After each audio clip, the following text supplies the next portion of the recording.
So, hello guys. Ako lang talaga mag-isa sa bahay ngayon kasi yung asawa ko nag-deliver. Yung mga anak ko naman is nasa school ngayon. Yung dalawa, mga 2 PM pa yung papasok. And then yung bunso ko naman is kanina pa sinundo ng asawa ko sa school. So, bali, hindi muna hinatid ng asawa ko dito yung bunso ko dito sa bahay. Bali, doon muna iniwan ng asawa ko dun sa mama ko, sa bahay ng mama ko.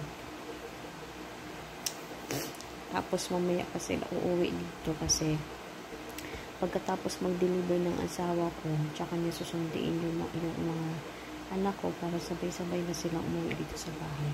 So, kahit mag-isa lang ako dito sa bahay, guys, meron naman akong kasamang mga pusa. So, ito guys, katabi ko pa.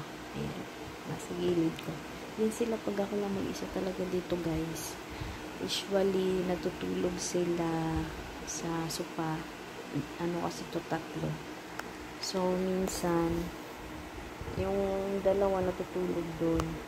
So, ngayon, nandito ako sa mahaba na sopa na tulog. So, nandito yung pusa ko. Ayan. Ito guys. Ayan. Ayan. Pangalan yan guys is si Candy. Tapos yung isang pusa ko naman, ang pangalan naman nun is Cotton. So, kinumbine ko yung pangalan niya nilang dalawa guys. Kaya naging Cotton Candy. Ayan. So, ayan na. Habang nakahiga ko, ayan, naninipa pa. Ayan. Hindi.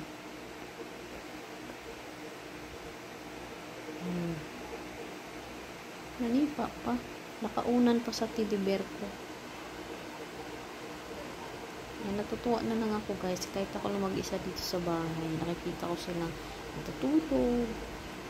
Yung iba naman dun sa kwarto natutulog. Kasi yung pusa namin dito guys is 4.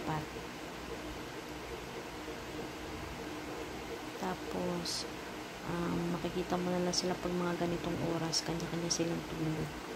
Kaya lang kaya pag tinitignan mo silang natutulog, ang cute lang tignan. Ayan, maganda kasi kahit ikaw lang mag-isa, meron kang mga hayop na mga ganit, meron kang mga alagang pusa sa bahay, parang hindi mo feel na mag-isa ka. Kasi nga may kasama ka na katulad ngayon, katabi ko pa matulog. Ayan, si Candy. Ang sarap tulog. Sarap tulog ng Candy namin. Artista na si Candy. Ayan. Lalaki to guys. Lalaki na pusa.